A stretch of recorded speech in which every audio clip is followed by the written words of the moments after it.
구독, 좋아요. 시작하기 전에 좋아요 한번 꾹 눌러주시고 구독 신청하시는 분이 있으면 구독 꾹 눌러주시면 신청해 주시면 큰 힘이 됩니다. 박상규 시사평론가님 나오셨습니다. 어서 오십시오. 네, 안녕하세요. 예. 네.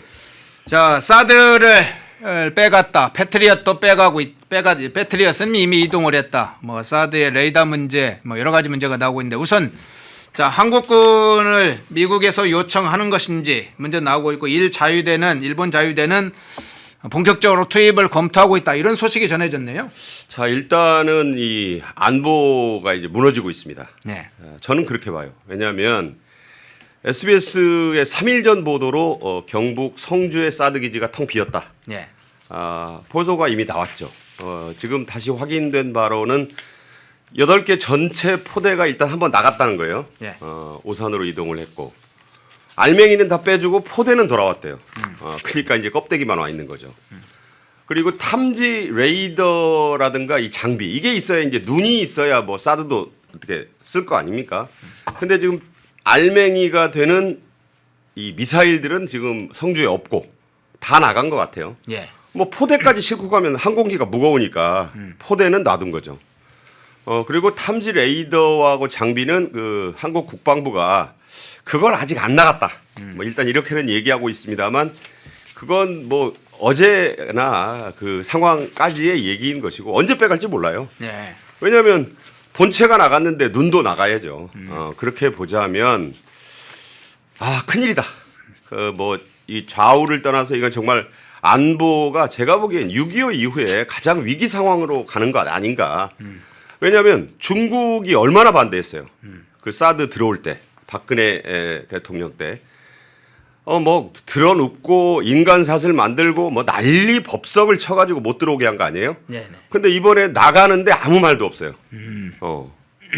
이럴 수가 있나? 그리고 국방부나 이 청와대 보고 물어보니까 대북 억지력에는 전혀 문제가 없다. 아니 나는 이런 대답이 너무 현실감이 없어요. 예. 왜 아무 문제가 없습니까? 아무 문제가 없을 수 없나요? 있나요? 자, 이런 대답을 들은 국민들은 어안이 벙벙한 거예요. 네. 그건 어떤 상황을 가정하고 얘기하는 거냐면 북한이 최대한의 호의를 가졌을 때를 가지고 얘기하는 거예요. 북한이 아무 짓도 안 할 거다. 믿는 구석이라고는 정동영이 중심이 돼서 지금 펼치고 있는 이 남북 화해 뭐 협력 무드의 원년이다. 뭐 그래가지고 대대적으로 지금 그 빌드업을 하고 있지 않습니까? 네. 그러니까 김정은은 뭐 그런 걸 믿고 아마 어떤 일이 있어도 안 내려올 거다. 지금 일각에서는 그러잖아요. 발 맞춰서 행진만 해서 내려와도 된다. 뭐 삼단봉으로 지킨다는데 뭐 우스갯소리들까지 나오고 국방이 희화화되고 있습니다. 있을 수 없는 일이 벌어지고 있다. 국방은요, 안보는 항상 최악의 상황을 상정하고 하는 것이에요. 예. 2차 세계대전 전에 챔벌렌이라는 영국 수상이 있었습니다. 이 사람 히틀러 만나가지고 갔다 오더니 히틀러 참 멋있는 사람이고 괜찮은 사람이고 친절한 사람이고 절대 폴란드 유럽 침공하지 않을 것 같다. 갔다 와가지고 이 사람이 만든 게 유화 정책이에요. 어피스먼트 팔러시라고. 예. 그때부터 유화 정책이란 말이 생겼어요. 어떻게 됐습니까? 히틀러는 바로 군합발로 폴란드를 짓밟았고 프랑스, 영국까지 막 집어삼키려고 야욕을 부리지 않았어요? 그렇죠. 역사적인 예가 딱 있는데 어떻게 뭐 적이라고 표현하면 또 저를 공격할 사람들이 있으니까 어쨌든 대한민국 헌법에 적대국으로 명시되어 있는 그리고 이미 북한의 김정은은 우리를 적이라고 그러잖아요. 적을 믿고 이렇게 주한미군 무기 체계가 다 빠져나갔는데 안보에 공백이 없고 대북 억지력에 문제가 없다? 현실감이 없어요. 저는 이게 과연 이게 그 국방 당국자들이 지금 불안해하고 있는 국민들을 향해서 할 얘기인 것인가? 저는 너무 놀랐고 예. 지금 행커가 얘기하는 도중에 장이 열렸어요. 지금 9시 27분인데 예. 원달러 환율은 다시 올라가가지고 1,400 지금 80원을 근접하고 있어요. 주가는 시들시들해요. 지금 뭐 코스피는 떨어졌다가 낙폭을 줄이고 아주 뭐 그 간당간당하고 있어요. 예. 자, 제가 잘 아는 증권 전문가로부터 이런 얘기를 들었습니다. 지금 한국 주식시장은 전 국민의 단타 경연 대회장이 됐다. 예. 웃으시는데 무슨 얘기냐면 예. 그냥 하루 벌어 하루 먹는 지금 단타 매물로 가고 있다는 거예요. 주식시장이 전혀 안정감이 없어요. 삼성전자의 손바뀜, 심지어 삼성전자, SK 하이닉스도 어제 팔았다 오늘 사고, 또 오늘 오후에 팔았다 내일 사고, 지금 단타의 경연장으로 변했다. 주식시장이 되게 지금 사상 누각이다. 예, 네. 그러는 가운데 환율은 오르고 안보는 불안하고 그런데 아무 이상이 없다? 도대체 어느 나라에서 이런 상황을 두고 아무 이상이 없다고 국민들에게 얘기하는지 도통 이해할 수 없습니다. 예. 자, 지금 이제 사드 발사대나 레이더 문제까지 포함해서 그리고 한국의 입장 문제를 분석을 해주셨는데 이제 한국군 파병 문제도 있을 것 같은데요. 일본 자위대 문제도 한번 좀 잠깐 점검을 해보면 좋겠습니다. 네네. 한국군 파병 문제와 좀 대비된 장면이 될 것 같은데 미국에서 이 호르무즈 해협 일대이든 중동 뭐 일대 지중해 일대이든 일본 자위대 투입 검토를 일본 자위대에 좀 파병을 요청을 사실상 하게 되면 일본 자위대의 파병 검토가 본격적으로 진행되고 있다고 알려져 있곤 한데 그 문제 어떻게 보시는지 하고 한국에 요청할 경우에 어떤 상황이 올까요? 자, 뭐 답은 나와 있는데 하나하나 설명을 드릴게요. 예. 바다를 청소하는 것을 소해라고 합니다. 청소할 때의 소자에 바다의 자. 이게 뭐냐면 기뢰 청소하는 거예요. 기뢰를 바다의 쓰레기로 보는 거예요. 소해정이란 말 자체가 일본어를 우리가 이제 갖다 쓰는 겁니다. 그게 무슨 중국말도 아니고 우리가 만들어낸 말도 아니에요. 소해정.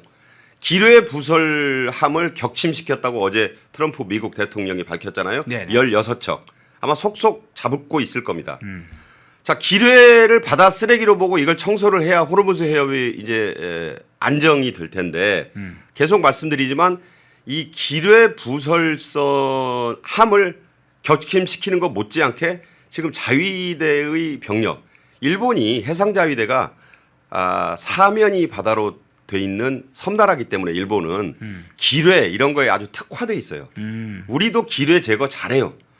그래서 미국이 지금 일본에 요청한 게 뭐 무슨 자위대 병력을 보내라. 그건 일본은 또 부담이죠. 네네. 평화헌법이 아직은 유지돼 있는데 그러니까 네. 이미 일본에서는 다카이치 정부가 해상자위대의 파견을 검토한다는 얘기 나온 지는 오래됐어요. 네. 개전 초부터 나왔어요. 그러면 이 실체가 뭐냐? 이제 호르무즈 해협을 뚫기 위해서 바다를 쓰레기들을 이란 이 부설한 기뢰들을 쓸어내기 위해서 미군 해군의 그 기술과 역량으로만은 좀 부족한 감이 있잖아요. 그래도 바다인데 33km에서 55km가 되는 그 바다에서 그 둥둥 떠다니거나 바다 밑에 달랑달랑 달려 있는 계류형 기뢰, 뭐 접촉형 기뢰 이거 아주 힘들어요. 그래서 이 한 대당 기뢰 가격이 한 220만 원 된다든가 되게 싸요. 네. 근데 이거를 제거하는 비용은 훨씬 더 들고 그리고 또 사람과 인력이 많이 들어갑니다. 부설하는 시간에 200배가 든다는 말도 있어요. 그러니까 이제 일본 해상자위대의 특화된 노하우가 필요해서 아마 가면 일본 해상자위대는 소해정 중심으로 그리고 일본은 자기네가 90에서 95%를 수입해오는 중동산 두바이유 지켜야 되잖아요. 네네. 명분도 딱 있고 그래서 아마 가게 되면 그게 갈 것 같다라고 전문가들이 얘기하고 또 가야 마땅하다 그렇게 봅니다. 근데 우리는 뭐 예외인가요? 우리도 중동산 두바이유를 70% 정도 가져오고 있고 그 안쪽에 갇혀 있다라고 지금 추정되는 이재명 정권은 발표도 안 해요. 그게 몇 척인지. 예. 지금 중요한 그런 걸 발표해야지 왜 발표 안 합니까? 제가 알기로는 30척 가까이 유조선이 지금 발이 묶여 있어요. 예. 그거 데려오려면 우리도 일본하고 처지가 같잖아요. 기름 가져와야죠. 왜 병력 안 보냅니까? 청해부대를 보내든 우리 기뢰 제거 부대를 보내든 지금 그럴 수밖에 없는 상황 아니겠는가? 근데 여기에 대해서 정작 아무 말도 안 하잖아요. 대북 억지력은 문제가 없고 한미 공조에는 이상이 없다. 저는 너무너무 이상한 입장만 반복해서 나오고 있다. 혹시 녹음기 갖다 놓고 트는 거 아닌가? 예. 그런 생각마저 들고 있습니다. 예. 그러니까 한국한테 요청이 오면 어떻게 할 거냐? 기자들이 물어는 보는 모양이에요. 뭐라고 하느냐? 묵묵부답. 아직 묵묵부답. 정해진 바는 없고 예. 요청이 온 바는 없다. 요청이 안 와서 그렇게 말하는 것인지 요청이 와도 결정이 안 내려져서 그러는 거지.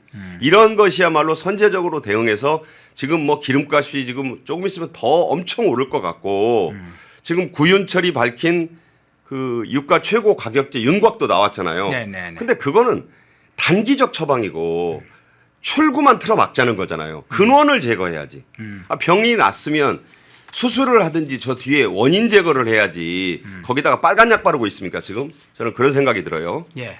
자, 뒤에 가서 한번 유가 상한제를 이야기하면서 지금 이제 비축유 방출을 하는 문제가 또 나왔는데 뒤에서 한번 같이 그 문제 한번 살펴보겠습니다. 테헤란으로 한번 좀 넘어가 보겠습니다. 네네. 예. 자, 미국과 이스라엘의 대규모 공습이 진행이 됐죠. 테헤란의 전쟁이 발발한 이후에 가장 강도 높은 공습이었다. 뭐 이런 이제 지금 분석이 나오고 있는데 실제로 일부 장면이 포착이 돼서 그 영상이 지금 외부에 알려졌습니다. 그 영상 한번 보고 오겠습니다. 이스라엘군은 이날 테헤란 공습을 통해 이란 이슬람 혁명수비대 군사학교 내 무기 연구개발 단지를 타격했다고 발표했습니다. 테헤란의 한 주민은 로이터 통신의 지옥 같았다며 이날 밤 미국과 이스라엘의 공습이 개전 후 가장 심각했다고 전했습니다. 지옥 같았다. 지금 폭파된 여러 가지 파손된 건물들의 잔해 모습도 일부 나왔는데 자, 테헤란만 공격한 건 아니고 이란 전역에 공습을 가했는데 아무래도 테헤란이 상당 부분 이제 집중됐고 왜냐하면 주요 이란 최고 지도부라고 할 수 있는 수뇌부들의 테헤란에 있고 또 이외에 이제 이란 유해 지역도 서부 지역을 특히 강타했다는 소식이 전해졌는데 이번 군사작전 공습 상황 어떤 차원에서 평가를 하세요? 오죽하면 지옥 같다는 표현을 쓸까요? 살아있는 지옥을 생지옥이라고 합니다. 살아서 보는 지옥. 생지옥 같다는 표현이 자연스럽게 나오잖아요. 지금 오늘 보도 중에 제가 가장 놀랍게 본 것이 이란 혁명수비대가 뭐라고 지금 이란 국민들에게 엄포를 놓고 있냐. 혁명수비대가 방아쇠 위에 손가락을 얹고 있다. 네네. 이게 무슨 소리인 줄 아세요? 나오면 쏴버리겠다는 거예요. 이란 국민들이 지금 엄청 불안에 떨고 있고 밖에 나가면 막 기름비 내리고 기름은 떨어지고 아니 산유국에서 기름이 없어요 지금. 기름이 안 공급되면 전기도 안 들어오고 물도 안 나와요. 그런데 나가면 꽝꽝거리지 뭐 나갔다 하면 뭐 여기저기서 빵빵거리고 혁명수비대 바시즈 민병대 네. 한 50만 명 된다고 합니다. 혁명수비대의 수족들이죠. 더 무서운 거예요. 옛날에 6.25 터졌을 때 뭐가 무서웠습니까? 북에서 밀고 내려오는 인민군 정규군도 무서웠지만 뒤에서 암약했던 남로당 네네. 뭐 빨치산들. 네. 또 갑자기 좌익으로 돌아선 완장부대들 그런 식이에요 지금 이란이. 이게 생지옥이 아니고 뭐냐. 그래서 계속 지금 저건 뭐 어떤 상황인지 모르겠는데 저렇게 불이 안 밝다 그래요. 지금 테헤란이 암흑천지다. 이스파한 중부의 가장 큰 도시죠. 그다음에 뭐 곰 여러 도시들이 지금 암흑천지로 변하고 불안에 떨고 혁명수비대가 나오면 쏘겠다고 트리거 위에 손가락을 얹어놨다고 그렇게 발표하고 있어요. 그러니까 이게 뭐냐. 지금 혁명수비대도 불안한 거죠. 왜냐하면 봉기가 여기서 일어나면 진짜 무너지는 거예요. 예. 그런 부분이 있고 그다음에 일단 모스타바의 사망설이 어제부터 계속 나옵니다. 모스타바, 하메네이. 개전 초기 때 폭탄을 이미 맞은 것 같고 지금까지 확인된 뭐 뉴욕타임스, AP, 로이터, AFP 같은 그야말로 유력 언론들의 공통 분모는 다리 다친 건 확실하다. 예. 그리고 움직이지 못하는 상태에서 지금 안 나타나고 있잖아요. 그 라마단이라고 있어요. 지금 라마단 회교의 그 가장 중요한 그 금식 기간 축제를 라마단이라 그래요. 네. 우리나라의 뭐 추석 연휴, 설 연휴 그 이상 훨씬 중요한 그 라마단 때 이가는 최고 지도자가 안 나타난다? 이상한 거거든요. 일부러라도 나와서 자기의 건재함을 보여야 되는데 안 나온다. 그래서 다친 건 확실한데 얼마나 다쳤느냐. 근데 여러 그 SNS 상으로는 이미 죽었다. 응? 그래서 못 나오는 거다. 네네. 그쪽에 자꾸 무게가 실려요. 예. 그러니까 이제 라마단이 끝날 때까지 얼마 안 남았어요. 제가 알기로는 그 기간까지 만약에 육성도 안 나오고 동영상도 안 나오고 가장 확실하게 대중들에게 모습을 드러내지 않으면 모스타바도 죽었다고 봐야 됩니다. 그 모스타바가 죽었다는 걸 왜 그러면 다쳤다는 걸 저렇게 꽁꽁 숨기고 있느냐. 혁명수비대가 그나마 이 버팀목이 저 모스타바의 존재다. 근데 모스타바마저 죽었다? 야, 그러면 그동안 쇼한 거야? 그러면 와르르 무너지는 거예요. 왜냐하면 혁명수비대 병력이 한 19만 명 정도로 추정이 되는데 네. 그중에서 상당수는 사실 어영부영 지금 와 있는 거예요. 왜냐하면 그 방법밖에 없으니까. 그런데 분신하고 아바타 얘기하잖아요. 네네. 분신들은 숙주가 죽으면 다 죽어야죠. 그런 상황이기 때문에 모스타바의 암살설까지 겹쳐서 지금 뭐 좌파 언론들은 뭐 미국의 그 전비가 막 엄청 들어가네. 지금 미국이 좀 힘드네. 전쟁 수행 능력이 있니 없니 뭐 이런 쪽에 주력을 하던데 아니 그 같이 놓고 보세요. 누가 지금 힘이 딸려도 딸리고 소진되고 거의 이 죽기 직전인가. 좀 명확하게 갖다 놓고 보도를 해야지 아무리 미국이 좀 밉다 기로서니 좀 그런 식으로 보도하는 그런 그 언론들의 태도는 대단히 좀 이 상황을 잘못 전달하고 있는 것이다. 그래서 모스타바 사망설까지 겹쳐지면 뒤에서 한번 그 부분을 네, 자세히 한번. 공격은 제가 다시 한번 말씀드리지만 네. 이란에는 거의 남아 있는 게 없다고 봐야 돼요. 네. 이란의 그 어제 보니까 F-14 그 비행기들 막 폭파돼 가지고 막 그 이 사진 있는데 저게다 미군이 찍어서 공개한 거거든요. 저게 F-14 전투기라는 거예요. 이란도 저 비행기 좋은 줄 알아요. 그러니까 맞는 순간 없어요. 그런 식으로 다 그냥 제공권을 완전 제공권을 장악했기 때문에 지금 살아서 움직이는 게 이란 위에 사실 주요 도시에 거의 없다. 누가 이긴 건가요, 이 전쟁을? 자, 모스타바 분석은 좀 자세히 뒤에서 다시 해보는 걸로 하고요. 주제니까. 자, 근데 테헤란에 주로 집중이 공습이 집중되는 이유에 대해서 다시 한번 좀 살펴볼 필요가 있는 것 같아요. 이것에 관해서도 몇 가지 분석이 있던데 이란에는 여러 지역 공격을 할 만한 미국과 이스라엘이 공격할 만한 시설과 공격 지역 대상 지역이 있는데 이번에 특히 흔히 말하는 정치 행정의 중심이라고 하는 테헤란에 이렇게 공격이 집중되는 이유 그 어떤 초점이 있을 거 아닙니까? 그 이유를 어떻게 보세요? 우리나라하고 똑같은 거죠. 만약에 적이 우리를 공격했다고 했을 때 예. 서울 떨어뜨리면 끝나는 거 아니에요? 네. 옛날에도 중국에도 뭐 이 땅덩어리가 넙대지만 성 떨어뜨리면 성주 떨어뜨리면 끝나는 거예요. 성주 목 가지고 쟁반에 받쳐 나오면 전쟁 끝나는 거고. 그러니까 거대한 괴물이 있다 칩시다. 뭐 실제로 신화에도 많이 나오죠. 쌍두사, 삼두사, 뭐 메두사, 뭐 그건 뱀 사자는 아니지만 네. 어쨌든 핵을 제거하면 끝나는 거예요. 아니 바둑은 모르지만 장기는 궁이잖아요. 궁 떨어뜨리면 끝나는 거 아니에요? 그러니까 지금 수도 테헤란에 집중할 수밖에 없다. 테헤란에서도 모즈타바의 죽음을 확인하는 거 그리고 모즈타바를 폭살시키는 게 지금 미군의 목표일 수밖에 없다. 네. 왜냐하면 전쟁을 빨리 끝내는 거는 적이 더 이상 항전의 그 의지를 상실하는 거. 아이고 이제 더 이상 싸워봐야 다 죽게 생겼는데 이미 이란 국민의 80~90%는 항전 의지가 없어요. 예, 예. 그런 상황. 저 불바다 속에서 겁 안 나겠어요? 그러니까 서울을 떨어뜨리면 끝나는 것이라서 이란도 테헤란이 떨어지면 끝나는 거예요. 테헤란도 다 떨어졌는데 그중에 모스타바야 어디 숨었니?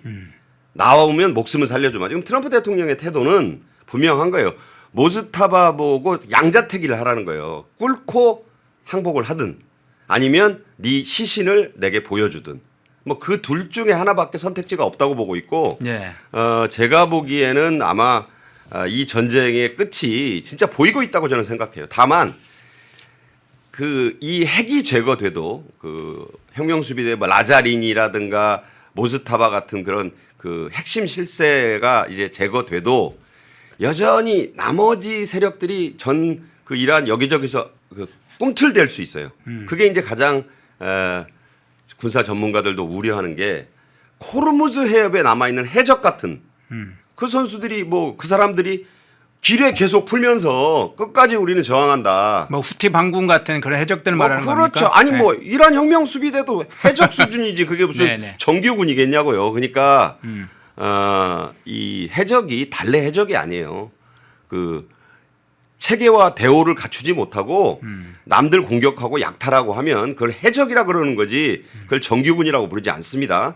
그걸 우리가 정확히 알아야 될 것이고 따라서 호르무즈 해협의 안정만 되찾으면 이 전쟁은 시간 문제다. 그리고 트럼프 대통령 자신이 이미 이 어느 정도 선에서 전쟁을 끝내야 될지 그래서 벌써 나온 얘기가 있잖아요. 이 전쟁은 내가 끝내고 싶을 때 끝낸다. 내가 원하고 내가 승리를 지금도 선언할 수 있는데 다만 트럼프 대통령의 머릿속에는 이게 미국 11월 중간선거를 앞둔 미국 그 유권자들에게 먹히느냐는 를 보고 있는 거예요. 그 승리 선언을 그래 우리가 이겼지. 자부심, 경제적인 이득 이런 게 모두 합격점으로 올라왔다고 판단하는 순간을 지금 트럼프 대통령은 저울질하는 중일 뿐 지금 뭐가 싸워서 상대방과 싸워서 그 전황 때문에 고민하는 건 아니다. 이렇게 말씀드립니다. 예. 자, 그런데 이란에 이제 테헤란이 집중적으로 공습이 진행될 때 이란 내부에서 나온 이야기들이 언론에 보도된 게 있어요. 두 가지가 이제 보도가 됐는데 그 부분을 묶어서 한번 제가 좀 여쭤볼게요. 네. 사실은 이제 이 테헤란 공습은 이미 미국에서 예고를 했기 때문에 어느 정도 제한 없는 공격, 대규모 공습은 예고가 됐었잖아요. 그렇죠, 그렇죠. 그런데 이란 지도부가 이 공습 경보 조치나 시민 대피 필요한 가이드라인조차 제대로 작동시키지 않았다. 비상문 잠깐 하고 끝나버렸다. 뭐 이런 얘기가 나오면서 굉장히 이란 내부에서 들끓고 있다는 게 하나 있고 또 하나는 이란 지도부들은 그 대신 안전한 벙커로 빨리 피신했더라. 뭐 이런 얘기까지 나오고 있습니다. 당연하죠. 예. 과거 6.25 때도 전사를 읽어보면 네. 김일성은 저 뒤에 있었어요. 그나마 당시에 전선사령관이라고 불리는 김책 공대 이름으로 남아있죠. 김책이 그래도 그 전선까지 내려왔다가 폭탄을 맞죠. 그래서 폭사합니다. 그래서 김책이 김일성이 양심이 있잖아요. 좀 네네. 미안하니까. 네네. 그래서 김씨 일가의 이름만 붙여주는 대학교 이름에 지금도 김책 공대가 남아있는 거예요. 그런 것처럼 이 지도부들은 뭐 그게 꼭 이란만 그렇지는 않습니다. 대부분 다 벙커에 숨어 있죠. 숨어 있다기보다는 아까 얘기했잖아요. 괜히 나대다가 궁 잡히면 궁은 졸로도 잡혀요. 그렇죠. 그렇죠. 군이 네. 무슨 대통령이 따박따박 앞으로 나가면 잡히죠. 아니 결국은. 그러니까 대통령이라고 해서 총 맞으면 안 죽는 거 아니고 예, 예. 뭐 최고 지도자라고 신세 영적 지도자라고 해서 뭐 이란 대통령 말하는 거예요. 또 오해하실까 봐. 이란 대통령이든 무슨 라자린이든 뭐 아니 신이 보호한다는 그 하메네이와 그 아들이 왜 하나는 폭탄 맞아 죽고 하나는 다칩니까? 이슬람 알라신이 보호해야 되는 거 아닌가요? 제가 비아냥대는 게 아니라 예. 인간적으로 인간일 뿐이다. 이거 인간. 잘 우리가 알아야 된다는 거지. 그냥 인간이다. 그런 의미에서 보면 살아야죠. 그러니까 라자리니도 그렇고 라자리니는 뭐 이상한 데 자꾸 나와요. 어디 나오냐면 뭐 베이루트 레바논에서도 뭐 나타나고. 그러니까 제가 보기에는 아예 라자리니는 이란 안에 없는 것 같아요. 그나마 최고 지도자라는 상징성이 있어서 만약에 이 부상설 사망설이 나오는 게 그래도 이 모스타바 하메네이는 이란을 떠나지는 않았구나. 네네. 이미 부동산 많다 그랬잖아요. 네네. 영국 런던의 호화빌라, 프랑크푸르트의 5성급 호텔, 뭐 스페인 마요르카 골프장, 오스트리아 스키 리조트. 얼마나 거기 가서 지내고 싶겠어요. 스위스은행에 돈이 얼마가 있는지도 모르고 인간적으로 그렇게 하고 싶겠지. 그러나 못 가는 거예요. 왜? 다치기도 했으려니와 아니 당신은 영적인 하메네이의 그 아들인데 어딜 가냐고. 죽어도 여기서 죽어야지. 아마 모즈타바도 갑갑할 것이다. 이런 얘기를 합니다. 예, 야스우님 후원 감사합니다. 시청하시면서 좋아요 꼭 눌러주시면 좋겠네요. 자, 그런데 방공망이 지금 어쨌든 뭐 존재하는가조차도 의심스럽습니다. 이 이란의 방공망은 사실상 사라졌다. 뭐 이런 이야기가 들리는데 이미 이란 당국은 미국과 이스라엘의 공격에 대해서 대처할 능력이 없으니까 부분적으로 드론이나 일부 미사일로 이제 다른 국가들, 이 전쟁에 참전하지 않았던 국가들을 괜히 괴롭히는 양상으로 떼쓰는 양식으로 이 공격을 하고 있는데, 자, 이 측면에서 한번 좀 지금 모지타바 문제도 뒤에서 좀 앞서 얘기를 해주셔서 이제 뒤에서 다루겠지만, 모지타바의 치명적 부상을 입었거나 더군다나 이제 사망을 했다는 것까지 염두에 두면 지금 대대적으로 이 공습을 진행된 상황에서도 전혀 막지 못하고 있는 이란 정규군 그리고 혁명수비대, 이 책임론 문제가, 이 방어 실패한 책임론 문제가 언젠가는 불거질 텐데, 이 문제는 어떤 차원에서 보세요? 일단 중국 믿었다 망한 거죠. 예. 러시아 믿었다 망한 것이고. 베네수엘라도 쿠바 그 경호원들 34명 썼다가 다 죽었고, 예. 델타포스 접근하는 거 냄새도 못 맡았어요. 그다음에 이 IT 기기, 레이저 탐지 장비는 전부 메이드 인 차이나입니다. 베네수엘라도 그렇고 이란도 그렇고. 작동했나요? 안 했잖아요. 예. 그러니까 여러분, 중국제 싸다고 로봇 청소기 같은 거 막 사면 안 된다, 이런 얘기 많이 얘기하잖아요. 감시 카메라, 이상한 칩, 싼 게 비지떡. 근데 싼 게 비지떡 정도가 아니라 이거 중국이 1대1로 한다고 해서 뭐 돈 갖다 준다고 했는데, 다 중국은 돈 받고 팔았지. 돈 받고 그거 빌려줬지. 공짜로 준 게 거의 없어요. 예. 중국 사람들이 어떤 사람들인데 그거를 공짜로 줍니까? 중국을 믿었다가 방공망의 레이단이 전혀 작동을 안 한 거고, 미국이 전자기파탄, 저도 뭐 군사 전문가들한테 들은 얘기예요. 뭐 군사 전문가는 저는 아니니까. EMP탄이라고 있잖아요. 네네. 그걸로 일시에 그 하메네이 죽일 때도 그렇게 했고, 뭐 저런 시설들이, 자 보세요. 저게 지금 정상적인 나라의 모습인가? 저거 팔레스타인 가자지구 모습 같지 않나요? 그러네요. 네, 그러니까 저게 그나마 상황 좋을 때 찍어서 보낸 거예요. 지금은 저것도 없대요. 지금 AP, 로이타 이 그 전쟁 특파원들이 보내온 영상을 보면 아무것도 없어요. 보니까 웬만한 데가 그냥 허벌판에 잔해 폐허. 예전에 우리나라가 그런 모습인 적이 딱 2번 있었다고 제가 역사적으로 알고 있습니다. 서울이 임진왜란 때 떨어졌을 때. 그때 그 징비록을 쓰신 유성룡 선생의 그 징비록의 표현을 보면, 명나라군과 함께 들어와 봤더니 지금 여러분 서울 중구 소공동, 그 롯데 호텔이 있는 데 있죠. 거기가 네네. 왜 소공동이냐면 소공주집이 있다 그래서 소공동이에요. 그 소공동에 조선호텔 자리가 태종 이방원의 그 딸인 공주집이 거기 있었는데, 그거 한 채 빼놓고 동서남북에 아무것도 없었다고 기록돼 있어요. 네네. 당시 한양이. 저 사람 왜 또 옛날 얘기하지? 그다음에 6.25 때. 네네. 6.25 때 더글라스 메가더가 개전 이후 완전히 그 중공군과 그 소련제 탱크 6.25의 그 북괴군들에 의해서 점령당한 뒤에 우리가 다시 밀고 올라갔잖아요. 네. 그때 한번 전선시찰 나왔죠. 그때 남아있는 사진 보면 지금 서울이 아니잖아요. 그때보다 더 처참하게 다 아무것도 없었던 나라를 이렇게 만들어 놓은 거예요. 다 우리가. 네. 그 누가 만들었는지에 대해서는 뭐 여러분들이 판단하실 일이고, 지금 테헤란이 거의 그 모습이라는 거예요. 그렇다면 이거는 사실은 정상적인 전쟁은 저는 이미 끝났다. 여러 번 말씀드리지만 그냥 객관적으로 나오는 자료, 저 안에 사람 없습니다. 저 안에 뭐 사람이 사는 게 아니에요. 지금 다 박살나고 저 안에, 그리고 이 미군 폭탄이 무서운 이유가 열탄 같은 거는 들어가서 터지면 그 안에 있는 게 다 불타버려요. 옛날에 그 베트남전 때 그 유명한 네이팜탄인데, 네이팜탄 정도는 아니고 그보다 훨씬 더 무서운 무기를 쓰는 거예요. 왜 그러면 미국이 전비가 뭐 지금 오늘 아침 보도를 보니까 13조 원에서 14조 원을 썼다? 많이 썼죠. 네네. 그런데 그게 전부 저렇게 저 불바다를 만들기 위해서 쓴 거예요. 그러니까 다시 한번 말씀드리지만, 이란은 국가로서의 기능을 하기에는 이제 너무 나와버렸다. 지도자와 체제를 너무 맹신한 결과를 톡톡히 지금 치르고 있다. 저는 그렇게 보고 있습니다. 예, 속보가 나와서 이거 한번 좀 먼저 여쭤볼게요.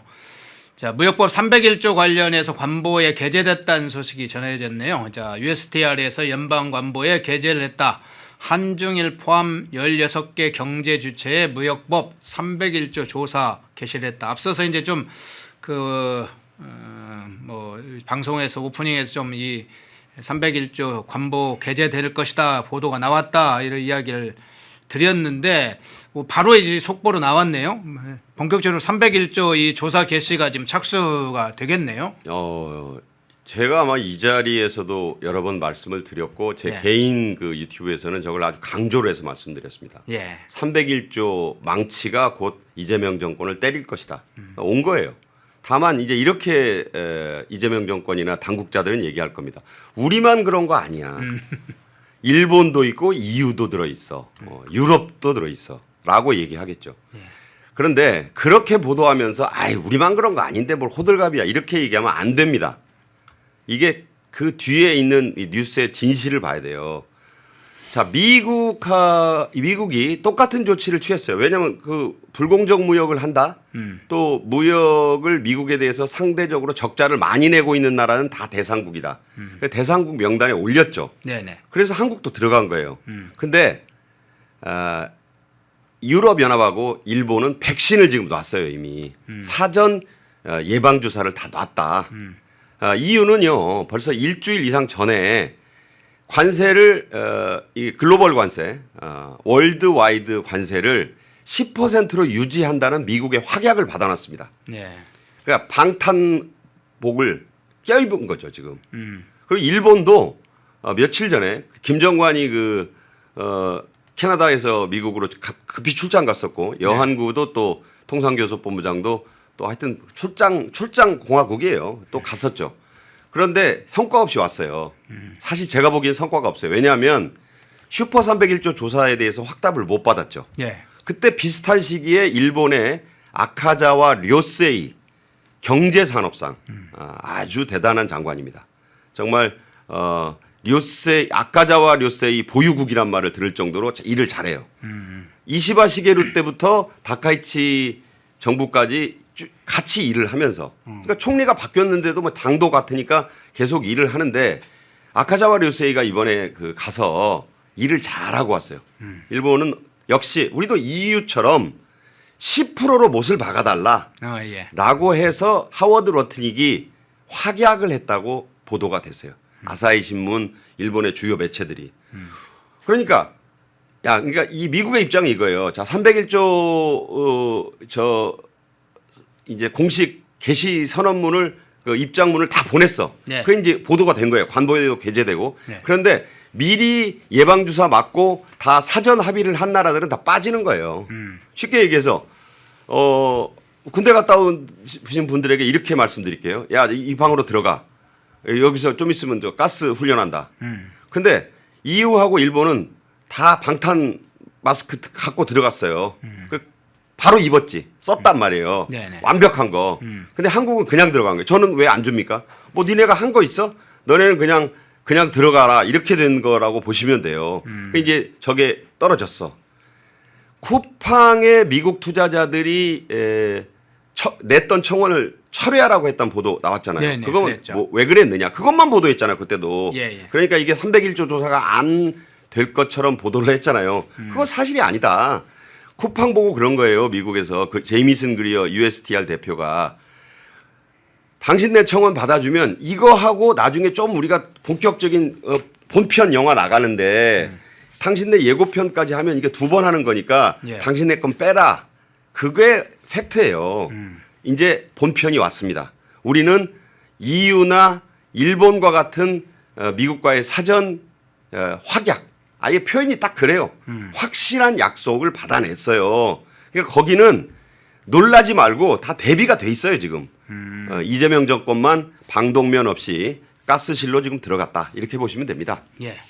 자, 중간에 새로운 속보 나오면 다시 전해드리는 것으로 하고요. 자, 다시 중동 문제로 가보겠습니다. 아까 모스타바 이야기를 하다가 조금 뒤에서 자세히 이 문제를 좀 다루려고 했는데요. 그 부분 한번 좀 집중으로 분석 후에 이어지는 문제로 좀 넘어가 보겠습니다. 모스타바가 미국과 이스라엘 공습 첫날에 부상을 당했다 이런 건 지금 보도가 계속 이어지고 있죠. 뉴욕타임즈와 AFP 보도 이후에 국내에서 이제 보도가 오늘 아침에 많이 봤을 겁니다. 어제부터 이제 오늘 국내 보도가 많이 있었어요. 그동안은 음모설 비슷하게 이어졌는데 이게 이제 실제로 보안당국 정보당국에서도 상당히 확인이 되니까 언론에서 보도가 외신에서 이제 국내로 이동을 했는데 여기에다 사망설까지 제기가 됐어요.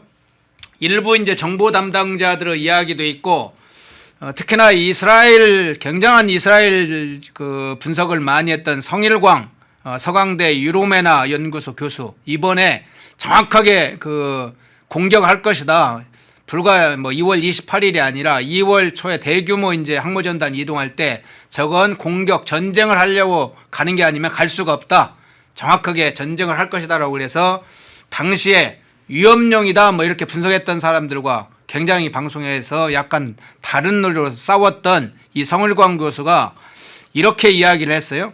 이 모즈타바 사망설과 관련해서 내 주관적인 생각으로는 모즈타바가 이미 사망했지만 이란이 최고 지도자를 새로 선출했다고 쇼를 한다고 보여진다. 최근에 사망한 것이 아니라 이미 미국과 이스라엘 공습으로 이전에 사망한 것인데 이걸 숨기고 최고 지도자를 새로 선출했다고 하며 시간을 벌고 있는 것이다. 그러면서 이 성일광 교수가 이렇게 얘기합니다. 다음 주 라마단이 끝나면 모즈타바가 공개석상에 나타나야 하는데 혹시 나타나지 않는다면 사망설이 확실시된다. 이렇게 상당히 이스라엘 전문가, 중동 전문가답게 구체적으로 상황을 분석을 했는데 일부 이제 정보 담당자를 또 사망설 이야기하기 시작했습니다. 요 관측 문제는 어떻게 어떤 차원에서 해석을 하세요? 저는 이 성일광 교수의 분석을 한 2번 봤어요. 예. 대단히 뭐 잘 모릅니다. 저는 이분을. 하지만 전문가답다. 그리고 분석과 팩트가 정확하다. 그래서 제가 이 성일광 교수의 저런 예측을 제가 제 방송 때 많이 인용을 합니다. 왜? 네. 맞다고 생각하니까. 저는 또 이 성일광 교수보다 하나 더 해서 네. 자, 이렇게 말씀드릴게요. 자, 기자로서 저는 이렇게 이제 팩트 추적을 해보는 겁니다. 자, 첫날 알리 하메네이가 자기 딸 사위 그리고 외손녀들과 함께 물론 거기에 이제 혁명수비대 당시 사령관 이란 국방장관 등이 다 함께 폭사했다고 보도가 됐었죠. 네네. 그때 다른 데도 엄청 폭탄을 맞았어요. 그래서 나중에 확인이 이제 뒤늦게 됐지만 저 모즈타바의 아내, 자식, 그의 아들인지 딸인지까지는 확인 안 됐지만 같이 죽었다. 자, 이렇다면 모즈타바는 그들과 전혀 따로 있었다는 건 상식에 부합하지 않아요. 네. 그렇다면 그들이 죽었는데 모즈타바는 신인가? 파편을 맞든 뭐 죽었을 가능성이 높죠. 미군 폭탄이 보통 폭탄이 아니라고 말씀드립니다. 옆에서 터지면 그 사람만 다치는 화염병이 아니에요. 그냥 다 쓸어버린다고. 그러니까 제가 볼 때는 그때 죽은 게 맞는 것 같아요. 그런데 이제 그렇게 얘기하면 항복할 도리밖에 없거든. 내세울 사람이 없잖아요. 이란의 그 신정 체제는 아무나 임명을 못하게 돼 있어요.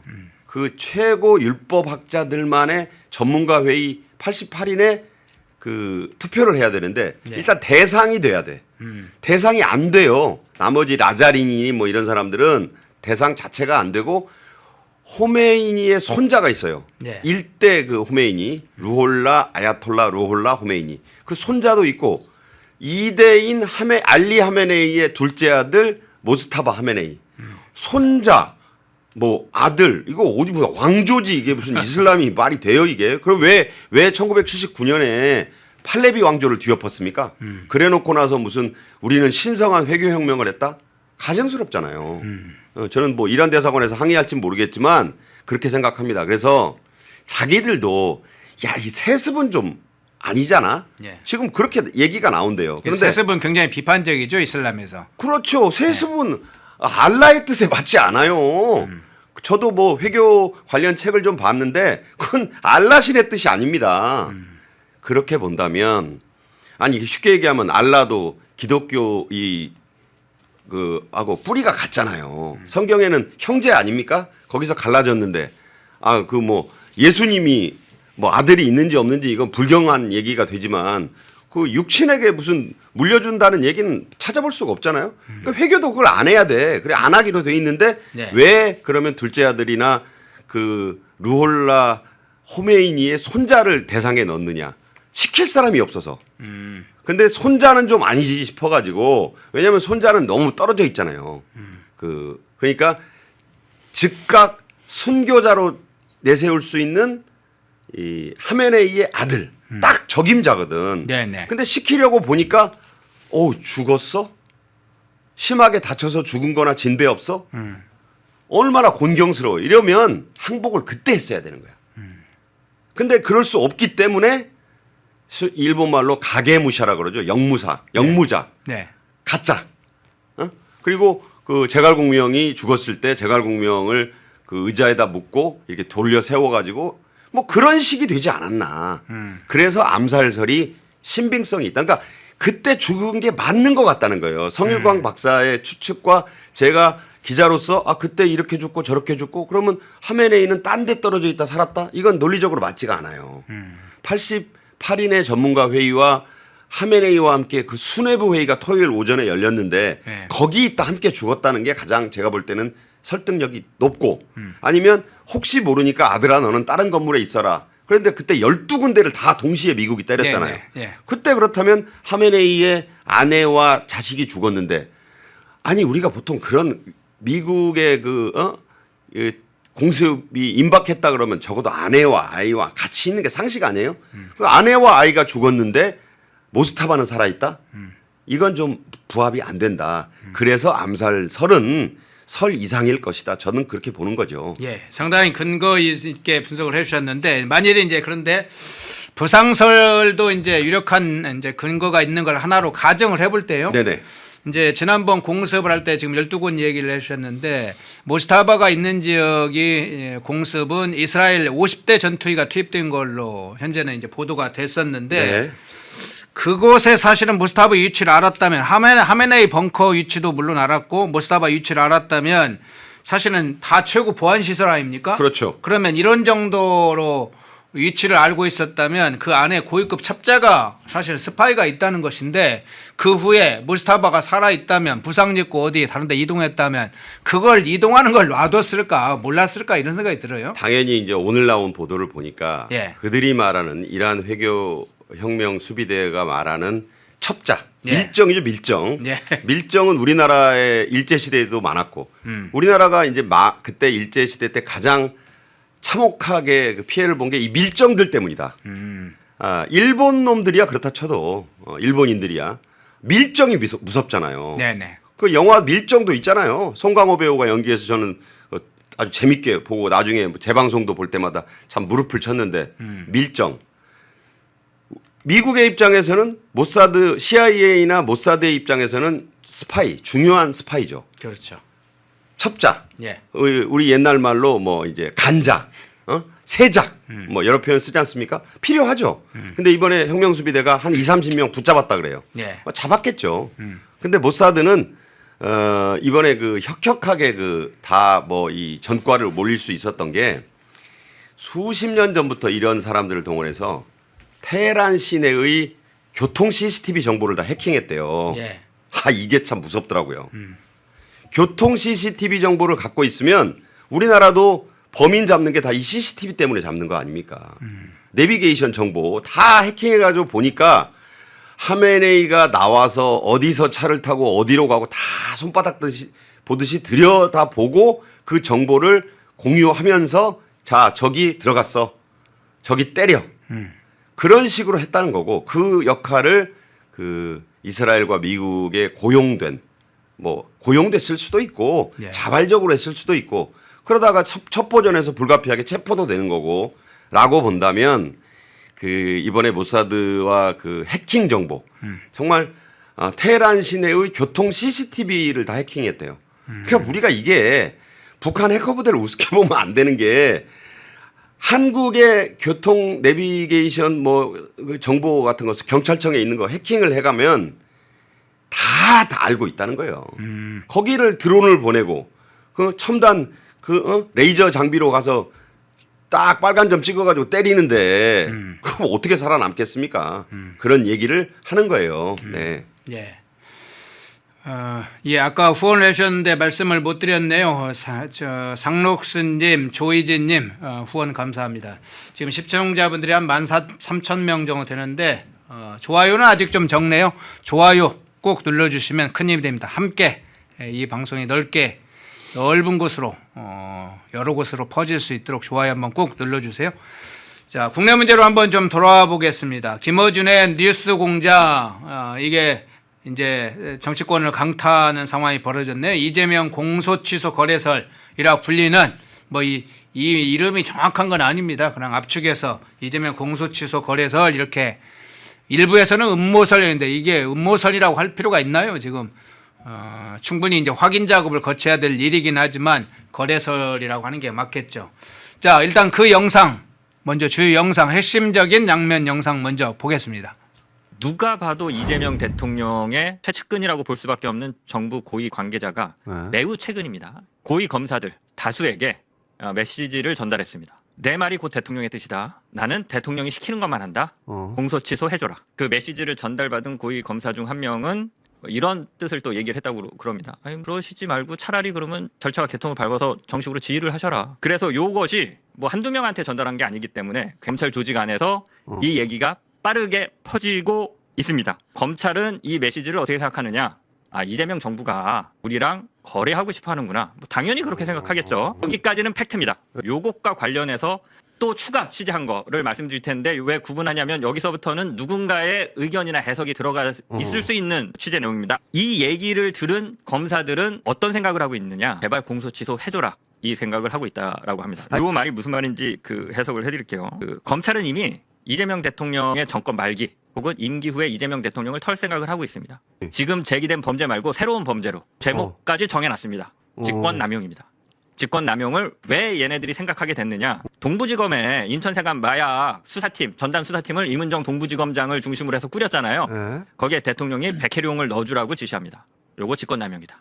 수사를 잘하라라고 지시를 할 수 있는데 수사팀에 누구를 넣어라 빼라 요거 직권남용으로 걸 수 있겠다. 요런 식의 계산을 하면서 지금 업무회의나 이런 걸 잘 지켜보고 있다라고 해요. 진짜 무서운 게 정부 고위 관계자가 공소 취소 좀 해줘라 이렇게 얘기했잖아요. 이 얘기를 들은 검사들은 지금 검찰 수뇌부가 공소 취소를 해주면 대통령 그 말을 한 사람 공소 취소를 해준 친명 검찰 수뇌부를 묶어서 통으로 보내버릴 수 있겠다. 이 계산을 하고 있다고 합니다. 예. 자, 저 내용 한번 볼 텐데 손현숙님, 상록수님 고맙습니다. 자, 영상에서 주요한 부분에 압축적으로 지금 장인수 기자 MBC 출신이라고 하죠. 장인수 씨가 했던 핵심적 내용을 요약해서 지금 영상으로 보여드렸는데 저 내용 어떻게 해석을 하세요? 지금 뭐 댓글창에도 떴지만 제가 이 관련 보도를 보느라고 생전 안 보는 김어준의 그 저 방송 저 싱크를 예. 몇 번 들었습니다. 예. 그리고 저 사람 이름을 제가 왜 기억해야 되는지 모르겠지만 장인수 찾아보니까 MBC 기자 맞아요. 예. 기자답게 얘기하고 저 뒤에 털보 김어준 선생이 뭐라고 그러느냐 취재 잘했네요. 데스크입니다. 자, 저게 두 가지가 있죠. 하나는 누가 봐도 알만한 이재명의 측근 정성호로 밝혀집니다. 왜냐하면 뭐 정성호라고 한 적 없어요. 저 방송에서 얘기 안 했죠. 정성호 씨가 손을 들었어요. 나라고. 왜 나를 음해하는 이게 이렇게 되니까 우리는 정성호라고 한 적 없는데 네. 정성호 법무장관이 나는 거래한 적 없다. 나는 그런 이야기를 꺼낸 적이 없다. 그러니까 본인이 기사를 확인해 줘 버렸어. 상황은 이렇다. 그러니까 MBC 기자 출신의 장인순가 하는 저 사람이 저렇게 잘잘잘잘잘 얘기하니까 김어준이 잘했네요 칭찬해주고 저게 방송을 다 탔어요. 예. 그럼 저게 바로 공소 취소를 놓고 이재명의 그 절친이고 법무장관인 사람이 공소 취소를 대가로 검찰 고위 간부들에게 취소해주면 땡땡땡 뭐 나오잖아요. 네네. 누가 뭐 만들어낸 얘기도 아니고 자, 저 얘기를 딴 사람도 아니고 김어준이 저 얘기를 저 정도 할 거면 저거 다 예정되고 리허설 거쳐서 출연시키는 거예요. 라고 보면 저게 불러올 후폭풍 부메랑 다 예상하고 저기서 터뜨린 거예요. 그러니까 이제 저걸 그냥 뭐 들어보면 거래설이구나. 소위 공소 취소와 검찰 개혁을 이 바꾸려 했던 그런 뭐 이 엿바꾸기도 아니고 그래서 거래라는 말이 나온 거예요. 네. 거래설이란 말도 그래서 나온 것이고. 그런데 이 거래설이니 거래 의혹은 자기네들끼리 싸우면서 하는 거야. 저 뒤에 누가 즉각 반응합니까? 여러 번 얘기하지만 지금 경기도지사 나가겠다고 한 MBC 아나운서 출신의 전라북도 전주에서 태어났는데 배지는 경기도에서 달았고 또 이재명의 그 대선 유세 시절의 수행실장을 지낸 한준호가 발끈한 겁니다. 어따 대고 수행실장이니까 난리를 치니까 이제 이현주가 또 발끈해서 같이 이제 한 포를 같이 쏴주는 거죠. 그러면서 친명계가 지금 난리가 났어요. 아니 현직 대통령에게 이게 뭐 하는 짓이야. 지금 이게 지금 제가 보기에는 보이지 않는 테헤란 전쟁 뭐 이란 전쟁만한 게 지금 일어났다고 봐요. 예. 그러니까 자기들끼리 지금 치고받는 거야. 박지원이 눈치를 싹 보다가 이번에는 친명 쪽에서 김어준을 욕했습니다. 자, 김어준이 이거 몰랐을까요? 이 정도 파장이 일어날 걸 몰랐겠느냐고요.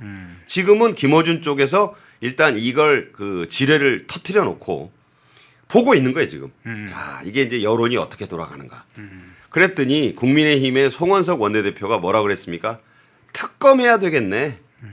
이번 제2 종합특검 시작했잖아요. 예, 네. 그러니까 특검 좋아. 뭐 제2 종합특검에 넣어서 하든 뭐든 이거 특검감이다. 한 걸음 더 나가서 무슨 얘기가 나왔습니까? 만약 사실이라면 전제합니다. 네, 네. 사실이라면 현직 대통령 탄핵감이네. 라고 제가 얘기한 거 아니에요. 자기들끼리 지금 그러고 있어요. 상황은 여기에 와 있기 때문에 자, 이게 이 불길이 어디로 얼마나 확산될지 그러면 이제 정청래 파라고 불리우는 그 소위 반명이세요? 라고 이재명이 물었을 때 아닙니다. 저는 친청입니다. 뭐 친명입니다라고 했나? 뭐 그런 식의 이제 정청래와의 연계가 이제 의심이 되잖아요. 네네. 김어준이 혼자 저 엄청난 폭탄을 터뜨릴 수 있느냐? 정청래와의 어떤 의미에서는 사전 교감 정도는 있었지 않았겠느냐? 진짜 백이 명청대전은 정말 이건 지금까지 투닥거린 거하고는 차원이 달라요. 저는 그렇게 돼서 이게 앞으로 어디까지 확산될지 물론 언론들이 이걸 어떻게 또 쓰느냐 이 소위 지금 대다수 95% 이상의 언론이 이 문제를 어떻게 쓰느냐는 걸 펜앤마이크에서 제가 저렇게 길게 우리 허현준 앵커가 뉴스타파인지 아니 뉴스타파 아니죠. 김어준 방송을 인용할 정도로 하고 있으니까 우파에서도 관심을 가지리라고 봅니다. 예. 자, 그러면 자, 지금 이제 이야기 중에 나온 김어준의 당시의 반응 그리고 탄핵 문제 실제로 그들 입에서 나왔습니다. 한번 그 두 개의 영상인데 먼저 하나의 영상을 보여주시죠. 장인수 관련해서 이 김어준의 반응이 어땠는지를 한번 보겠습니다. 그 영상 잠깐 보고 오겠습니다. 이거는 여기까지는 팩트입니다. 장인수 기자가 뭔가 큰 취재를 했네 지금 보니까 특종을 했기 때문에 이것도 이제 후속 보도들이 있을 것 같은데. 자, 김어준이 후속 보도를 했어요. 그러니까 이제 뭐 후속 보도라는 것은 김어준 방송만 아니라 다른 언론사도 후속 보도를 해라 이런 의미도 있을 것 같고 그 하나 또 하나 영상 이어서 보면서 바로 이어보겠습니다. 그 장윤소 기자 나와서 한 얘기 있잖아요. 만약 그게 사실이라면은 이건 정말 대통령 탄핵 사유입니다. 이게 장인수 기자가 그 검사 쪽으로부터 처음 이야기를 들었다면 이것은 작업일 가능성이 있고 그리고 정부 사이드의 누군가로부터 이 얘기를 들었다면 이거는 진위 파악을 해야 되는 거죠. 아마 그 고위 관계자가 지금 정성호 장관으로 압축이 되죠. 정성호 장관인지 아닌지 뭐 저한테도 얘기를 안 해요. 적어도 만약에 정성호 장관이라 하더라도 아니 그렇게 말하면 어떻게 해? 그러니까 예를 들어 그런 전제를 해버리면 뭔가 아는 게 있구나. 그래서 예, 후속 보도를 해야 되고 진위 파악을 해야 되고 정성호 장관일지 아닐지 일부에서는 지금 고위검사로 임은정 이름까지 거명이 됐는데 여기에 이제 탄핵이라는 것이 이야기가 들으면서 또 다른 차원을 이동하는 것 같습니다. 실제로. 저 4분할 화면을 보면 재밌죠. 예. MBC 기자 장인수가 이제 쭈르륵 브리핑을 하니까 예. 취재 참 잘했어. 후속 보도해. 보도본부장 김어준. 어? 뭐 보도본부장이잖아요 지금. 그러네요. 예. 그 오른쪽에 홍사훈 전 KBS 기자. 음. 또 맞장구 칩니다. 예. 그러니까 또 JTBC의 전 기자 봉지욱. 예. 뭐 잘 아는 사람이죠. 예. 자 보면 이게 KBS, MBC, JTBC 기자가 나와서 얘기를 해요. 김어준은 턱 딱 괴고 지금 한 200만 구독자를 갖고 있는 그 좌파의 충정로 뭐 대통령인지 충정로 방송국 지금 사장인지 이걸 보면 지금 뭐 누가 만들어내서 한 말도 아니고 자기 입으로 그러잖아요. 예. 이건 사실이라면 대통령 누굽니까? 이재명 탄핵 사유감이죠라고 하잖아요. 야당입니까 저 사람들이? 자기들끼리 그러잖아요. 그러니까 영린을 하는 거죠. 감히 공소 취소를 해서 완전히 자유롭게 해드리고 싶은 우리 대통령을 갖다가 어디다 대고 그 끔찍한 탄핵 사유감이다? 이건 뭐 옛날 조선왕조 시대로 말하면은 그 요새 한참 인기 1200만 돌파했다는 왕사남에 개유정난 이상 가는 거예요. 살생부 만들어가지고 뒤집어 엎으려는 거야. 니들 뭐 하는 짓이야 지금? 피비린내만 안 났지. 철퇴와 지금 지금 뭐 거미 난무해요 제가 볼 때. 네. 뭐하러 왕사남 자꾸 보러 갑니까? 지금 한국에서 벌어지는 저게 지금 궁중 지금 암투인데 네. 그렇지 않나요? 그러네요. 자, 스탠포드님이 그렇게 댓글을 주셨네요. 김어준 국회 청문회 출석시켜라 그러는데 지난번에 김어준 한번 나가긴 했죠. 근데 실제로 나가야 될 사람은 김어준 뭐 나가는 것도 중요하겠지만 장인수 씨가 한번 나가야 되네요. 국회 한번 나가서 본인이 취재한 내용 팩트다 이렇게 이야기했던데요. 아니 저도 기자를 했지만 네. 장인수 표정을 보세요. 확신하고 있어요. 예. 그러니까 이로 인한 어떤 불이익도 내가 다 달게 받을 수 있다. 난 증거가 있어. 제가 볼 때는 복수의 검찰 간부들을 만났다니까 정성호가 아니라고 해도 복수잖아요. 복수.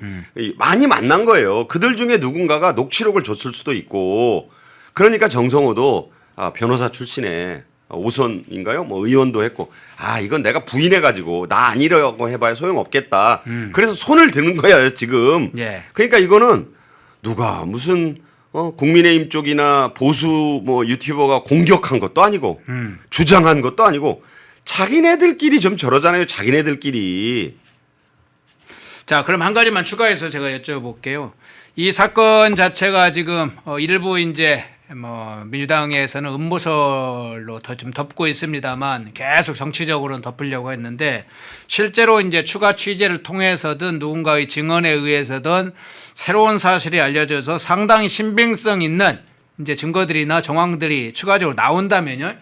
이 파장에 앞서 이제 특검 문제도 얘기해 주셨잖아요. 근데 이재명에게 지금 뼈가 가장 아픈 건 공소 취소를 하는 문제가 연결되어 있습니다. 재판을 지금 중지되어 있는 게 있잖아요. 많죠. 예, 그래서 실제로 새로운 정황이 나오면 재판을 재개해라 이런 여론이 상당히 높아질 가능성, 이 문제는 어떻게 보세요? 당연히 그렇게 여론은 갈 것이라고 봅니다. 예. 근데 더 중요한 건 네. 저 장인수가 말하는 또 뭐 봉지욱이나 홍사훈이 옆에서 거드는 탄핵 사유감이라는 얘기는 예. 검찰 개혁의 그 중요한 어떤 사안을 놓고 검찰 간부들 앞에서 누가 봐도 이재명의 고위 측근 관계자라고 한 손을 든 정성호가 얘기한 것 자체가 딜을 하려고 했다는 거잖아요. 그거는 범법입니다. 그래서 그게 탄핵 사유가 된다는 거예요. 그런 말을 할 수 있는데 그 사람이 다름 아닌 이재명 정권의 법무장관이고 누가 봐도 정성호는 검찰개혁의 주무장관이잖아요. 네네. 그런데 그걸 놓고 검찰 고위 간부들에게 공소 취소에 대해서 좀 적극 나서주면 니들 보안 수사권이니 뭐니 요구하는 거 우리가 지켜줄게. 딜, 거래. 이거는 탄핵 사유가 된다는 얘기를 하고 있는 것이에요. 그러니까 그것이 민주당 안에서도 지금 친청 뭐 친명 뭐 그걸 얘기하기를 그렇게 극도로 싫어하지만 지금 정청래가 과연 이 정도 사안의 폭발력을 모르고 털보에게 지시를 했겠느냐. 지시라고는 안 했어요. 전 또 지시라고 그러면 또 난리나니까 지시는 아니고 교감에 의해서 터트린 거잖아요. 그러면 이재명 진영이 누구를 괘씸하게 생각하겠어요? 털보 하나만 그럴까요? 아니죠. 네, 네. 김어준이 누구하고 가깝다는 건 세상이 다 알아요. 정청래, 그 뒤에 문재인, 또 은근히 조국, 또 유시민 다 있잖아요. 네네. 그렇다면 이거는 거대한 그들 간의 싸움인 거예요. 그들 간의 싸움. 이게 원래 전쟁이라는 게 꼭 상대방하고만 싸워서 이기고 지는 게 아니에요. 자기들끼리 싸우다가 아침에 싸우려고 나가봤더니 지들끼리 싸우다 다 죽어 있으면 네네. 그냥 행진해 가지고 전리품만 걷는 전쟁도 있습니다. 뭐 그렇게까지는 안 될지는 몰라도 지금 한없이 밀리면서 어떻게 보면 참 힘든 보수의 입장에서 보면 정말 청령포가 물을 건너서 있잖아요. 네네. 엄청 요새 많이 간다던데 강 건너 불구경만큼 재밌는 게 없고 불난 집에서 싸우는 거 보는 것만큼 강 건너에서 재미있는 건 없다는 걸 말씀드립니다. 예. 자, 그 사태, 이번 사태 불똥이 이제 작은 불똥이 아닙니다. 크게 아주 정권을 흔들 수 있는 그런 대규모 폭탄이 될 수도 있죠. 그 상황을 이제 김어준한테만 맡겨놓을 일은 아니죠. 국민의힘이 특검을 해라라고 하고 그냥 멈춰 있을 건 아닙니다. 엄청나게 언론은 취재를 해야 되고 국민의힘은 국민의힘만 망을 동원해서 보수는 보수대로 망을 돌려서 그걸 찾아내야 됩니다. 그게 역할이죠. 그냥 해라 하고 주장만 하고 있으면 그냥 꺼집니다. 불은. 뭐 그런 점도 함께 생각을 하면서 저희도 물론 노력을 하겠습니다. 자, 국내 이슈 또 하나 좀 다뤄보겠습니다. 석유 최고가격제 문제가 있잖아요. 네, 네. 유가 상한제로 불리는 거. 구인절 부처령리가 어제 이제 국회에서 나가서 이야기기도 했고, 뭐 비상경제, 뭐 회의라는 형식을 통해서 약간의 자신들의 입장을 발표하게 됐는데, 석유 최고가격제를 2주 단위 시장 상황을 봐가면서 운영하겠다. 그러면서 이런 얘기했습니다. 전쟁 상황 이전의 유가와 지금 올랐을 때 적정한 정도를 고려해 최고 가격을 설정하면 보조금 자체는 높아지지 않을 것이다. 유가가 지속해 올라가는 경우 다시 최고 가격제를 조정할 것이다. 그러면서 뭐 정하려고 하는 기준을 정했는데 이게 무슨 적정한 정도가 어디인지를 제대로 원칙이나 기준 안 밝힌 채 그냥 그런 정도에서 밝히겠다 이렇게 얘기를 했어요. 어떻게 보셨어요? 지금 예. 30년여 만에 예. 처음 도입하는 거잖아요. 그동안 그러면 30년 넘게 이 법을 만들어 놓고 왜 이걸 안 했을까? 우좌 대통령들이 다 원가 유가 문제가 있었었잖아요. 그동안에도. 네, 네. 유혹이 있었겠죠. 최고 가격제 해서 딱 이렇게 딱딱딱 해버리면 되지 않나라는 그런 아마 유혹이 있었을 거예요. 그러나 최고 가격제라는 것 자체가 갖는 그 의미, 상징성 반시장적이에요. 가격을 왜 자본주의 경제, 시장 경제 체제를 하는 그 나라에서 가격을 못 박습니까? 그러니까 안 한 거예요. 행정지도만 한 거예요.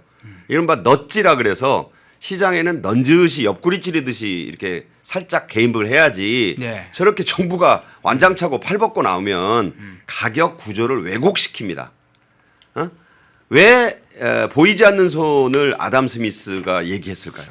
경제의 대논리는 로마 시대부터 중국의 저 고대 시대부터 시장이에요. 시장. 그 안에서 결정되는 게 바람직하고 물론 정부가 개입을 하더라도 최소한에 그쳐야 된다.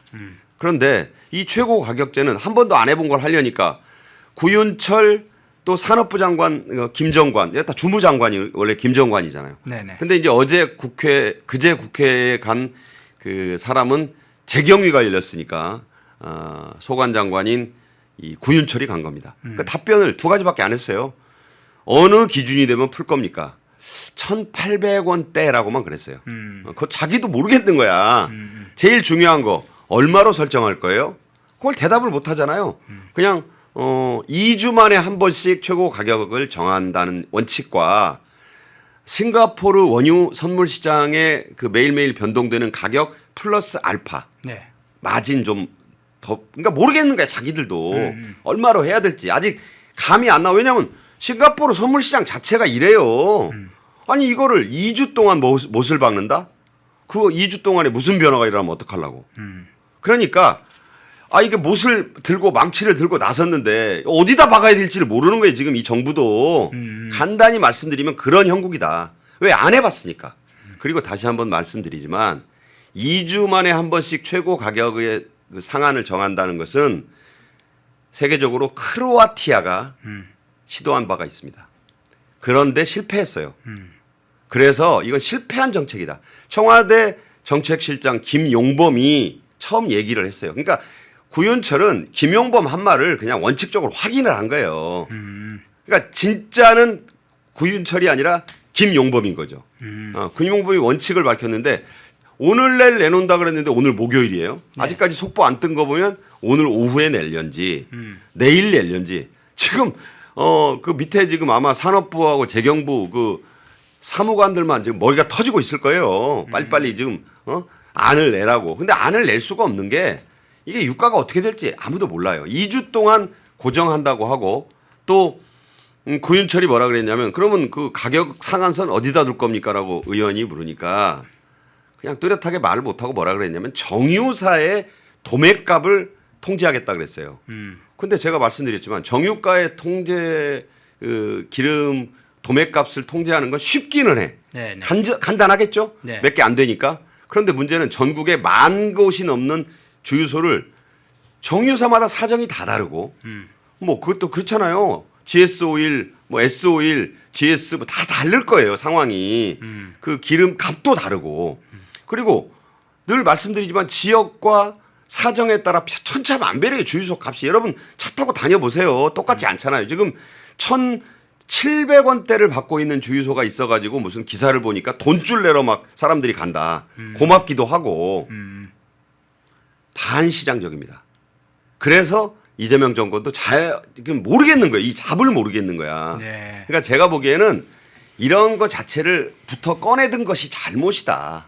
일본 얘기 또 하게 되는데 정부 보조금을 먼저 주고 전체의 49%나 내고 있는 유류세를 좀 먼저 내려주는 방안을 고려하고 정부 비축미 2,200 몇십만 배럴 세계 그 IEA 말고 에너지 기구라고 있어요. 네. 거기서 국제 에너지 기구요. 네, 국제 에너지 기구 예. 4억 배럴을 풀기로 했는데 우리가 이제 기여분이 5.6%래요. 그래서 이제 한 2,200 몇십만 배럴을 내놓기로 했는데 그건 뭐 우리가 협약에 가입했으니까 내놓는 거지 이재명 정권이 알아서 내놓는 건 아니다. 그러면 이제 그거 말고도 우리가 1억 9천만 배럴에 정부 1억, 민간 9천만의 그 비축유가 있어요. 네. 이걸 푸는 게 두 번째가 돼야 될 것이다. 그리고 나서 고려를 해야 될 게 유가 상한제예요. 정책이 완전히 거꾸로 됐다. 반시장적이다. 왜 이것부터 하지? 그리고 자기들도 지금 스텝이 꼬이잖아. 그럼 뭐 제도를 해본 적도 없고 이걸 내놔서 2주 동안 못을 박아놓으면 2주 동안 무슨 일이 나면 그때 못 또 뺄 거예요. 한마디로 웃기다 이런 말씀 드립니다. 이은선님, 난 예수가 좋다원님, 안보S4i님 후원 고맙습니다. 지금 마지막 질문 하나 드릴게요. 지금 방금 이제 비축유 얘기해 주셨잖아요. 네네. 한국 비축유 뭐 246만 배를 방출한다. 2,240 예. 몇만 배럴 예, 아닌가요? 2,246만 단위가 배럴. 다릅니다. 예, 네. 예. 배럴이고 IEA가 지금 3억 배럴 4억 배럴 정도. 4억 배럴인가요? 예, 4억 예. 배럴 정도. 뭐 미국에서 1억 7,800만 배럴 정도가 이제 방출한다 이런 얘기가 나오고 있고 한국도 이제 그걸 하고 있는데 이런 상황에서 어제 이제 구인철 부총리가 하나 이야기한 게 하도 이제 국회에서 대래 그 적정 가격이라는 게 뭐냐 그러면 전쟁이 끝나고 뭐 할 때 그럼 어느 시점에 이 가격 상한제가 철회되고 그 기준점이 뭐냐 그러니까 1,800원 얘기를 했어요. 근데 그 뒤에 또 물어보니까 예. 나도 잘 모르겠다 그랬어요. 나도 또 모르겠다고 그랬어요. 왜냐면 구윤철도 예.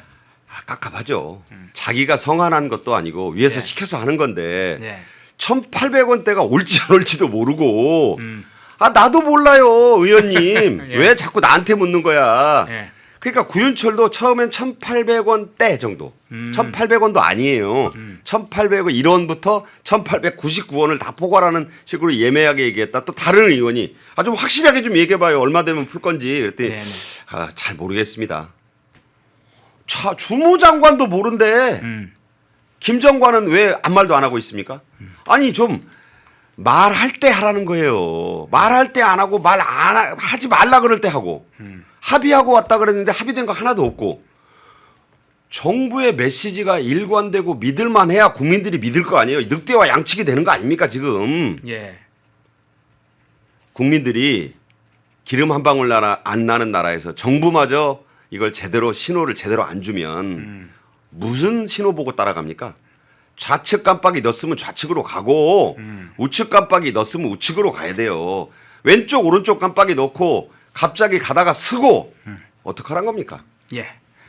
자, 중동 문제부터 국내 지금 여파 문제 한번 같이 살펴봤습니다. 특히 유가 상한제, 석유 최고 가격제 문제들을 중심으로 살펴봤고요.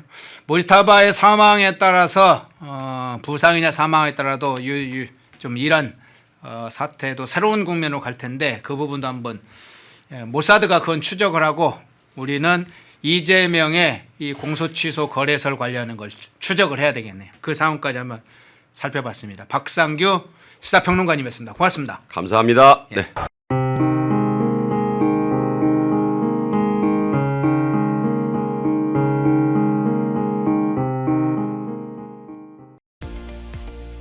시청자 여러분 안녕하십니까. 펜앤마이크 선우 윤호 기자입니다. 설 명절 앞두고 또 평일에도 평상시에도 술 안주로 굉장히 좋은 게 바로 이 과메기입니다. 저도 굉장히 좋아하는 이 과메기 펜앤마이크 특가로 구매하시면은 포항 산지에서 직송되는 과메기 플러스 야채 세트를 23,900원에 구매가 가능하십니다. 소주랑 같이 먹으면 더욱더 맛있는 이 과메기, 구성은 과메기와 야채 세트만 이렇게 되어 있는데 이 야채가 어디서 오냐? 당일 새벽에 옵니다. 그래서 정말 신선하고 특히나 포항 산지에서 나오는 이 과메기는 그 어느 과메기보다도 꾸덕하고 쫄깃하고 고소합니다. 저도 방금 먹어봤는데 너무나 맛있었던 이 과메기 펜앤마이크 특가로 구매하시면은 23,900원에 구매가 가능하시니까 우측 카드에 나와있는 152-1331 152-1331 전화 주시면은 간편하게 문의 및 구매 가능하시니까 많은 관심 부탁드리도록 하겠습니다.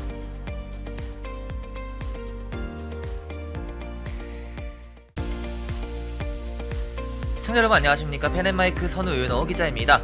오늘은 제가 제품 하나를 소개해 드리려고 하는데요. 바로 남재은 박사가 직접 개발한 알부민 울트라맥스, 누적 판매량이 300만 병을 돌파한 만큼 후기로 검증된 뭐 그런 제품이라고도 볼 수가 있는데, 그러면 많은 분들이 대체 어떤 부분에서 무엇을 보고 300만 명이 넘는 이 주문량을 돌파했는지 그걸 알아야겠죠. 바로 많은 분들이 꼽는 것에 피로회복, 면역력, 그리고 간 건강 등이 있습니다. 무엇보다 남재은 박사가 본인이 직접 마시면서 개발에 참여했기 때문에 다른 제품들을 보더라도 이름을 걸고 판매하는 제품들은 당연히 자신감이 있을 수밖에 없습니다. 그것이 이러한 자신감이 300만 병 돌파라는 그런 판매량으로 입증된 거기도 하고요.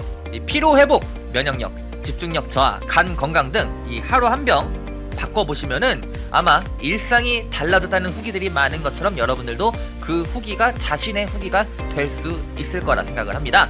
지금 구매하시면은 펜앤마이크 이벤트로 정말 그 어디서도 경험할 수 없는 이벤트를 경험하실 수가 있습니다. 바로 2+1 이벤트인데요. 지금 바로 우측 하단에 나와 있는 번호 1522-1331 152-1331 전화 주시면은 펜앤마이크에서만 진행하는 2+1 이벤트로 알부민 제품 구매하실 수가 있으니까 많은 관심 부탁드리도록 하겠습니다.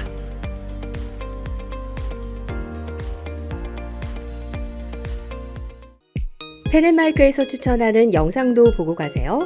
다른 영상도 즐기시려면 구독 버튼을 꼭 눌러주세요.